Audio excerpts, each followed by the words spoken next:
साक्षी मलिक ने रेसलिंग से संन्यास ले लिया। बृजभूषण शरण सिंह का कोई बाल भी बाका नहीं कर पाया। पिता ने भेजा था अपनी बेटियों को कि वह कुश्ती सीखेगी, देश के लिए मेडल लाएगी, नाम कमाएगी, लेकिन वहां एक दबंग ताकतवर मर्द बैठा था जो लड़कियों को कभी डराकर तो कभी धमकाकर उनकी कमजोरियों का फायदा उठाता था, उन्हें हाथ लगाता था, कभी भी कहीं भी छूता था और विरोध करने पर धमकी देता था कि उनका करियर खत्म कर देगा। तब लड़कियों ने बोलने का फैसला किया तो पुरुषों ने कहा, पहलवान लड़की को कोई कैसे हरास कर सकता है, वो तो कोमल सुंदर लड़की भी नहीं है। एक और अखबार ने पिछले दिनों इंटरनेट पर खलबली मचा दी थी। उत्तर प्रदेश के बांदा जिले के सत्र न्यायालय की एक महिला जज ने चीफ जस्टिस ऑफ इंडिया को चिट्ठी लिखकर इच्छा मृत्यु मांगी। वो महिला मर जाना चाहती थी क्योंकि कोर्ट रूम के अंदर उस महिला का शोषण हो रहा था। शिकायत करने पर सुनवाई नहीं हो रही थी। वो खुद जज थी जिसका काम था दूसरों के साथ न्याय करना, लेकिन उसके लिए कोई न्याय नहीं था। उसके साथ के पुरुष जज उसे लगातार मेंटली फिजिकली हैरेस कर रहे थे। ये दोनों case work place sexual harassment का है, और वो भी सैकड़ों हजारों केस जो कभी अखबारों की हेडलाइन नहीं बनते, दफ्तरों की पॉज कमेटी तक नहीं पहुंचते, जिन पर लड़कियां कभी मुंह खोलकर नहीं बोलती।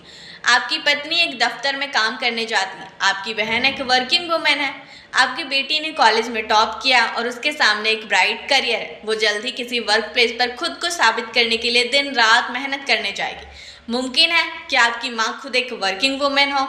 और इन सारे रिश्ते से परे भी दफ्तर में आप जिन महिलाओं के साथ काम करते हैं, साथ लंच करते हैं, घूमते फिरते हैं, फिल्में देखते हैं, प्रेजेंटेशन देते हैं और कई बार ईर्ष्या और कंपटीशन भी करते हैं, वो सारी महिलाएं आपकी कलीग है, दोस्त है, सखा है।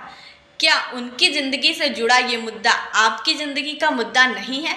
जहाँ ढेर सारे बृजभूषण शरण सिंह हैं जो मौका पाते ही लड़की को छूने की कोशिश कर रहे हैं, जहाँ बांदा के डिस्ट्रिक्ट कोर्ट वाले मर्द हैं जो अपने साथ की महिला जज को भी अपमानित करना अपना मर्दाना अधिकार समझते हैं, जहाँ वो नेता है जो रेप करने पर कहते हैं कि लड़के हैं, लड़कों से गलती हो जाती है, जहाँ मेडिकल जांच के बहाने 7, 8, 9 साल की बच्चियों के कपड़े में गलत तरीके से हाथ डालने वाले लैरी नसार जैसे डॉक्टर हैं, और जहां 30 साल लगते हैं पुलिस और सुप्रीम कोर्ट को ये मानने में कि लैरी नसार उन बच्चियों की अपराधी है और उसकी जगह जेल है। इसलिए मैं कहती हूँ कि नन्ही बच्चियों के, लड़कियों के, महिलाओं के सेक्सुअल हैरेसमेंट का मैटर दरअसल मेल मैटर है। ऐसा कभी नहीं होगा कि ये दुनिया सिर्फ आपकी बेटी के लिए सुरक्षित हो जाए।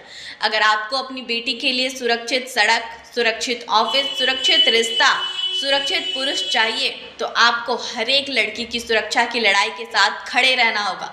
आपको पूरी दुनिया की महिलाओं के लिए बेहतर और सुरक्षित बनाने की लड़ाई के साथ खड़े रहना होगा।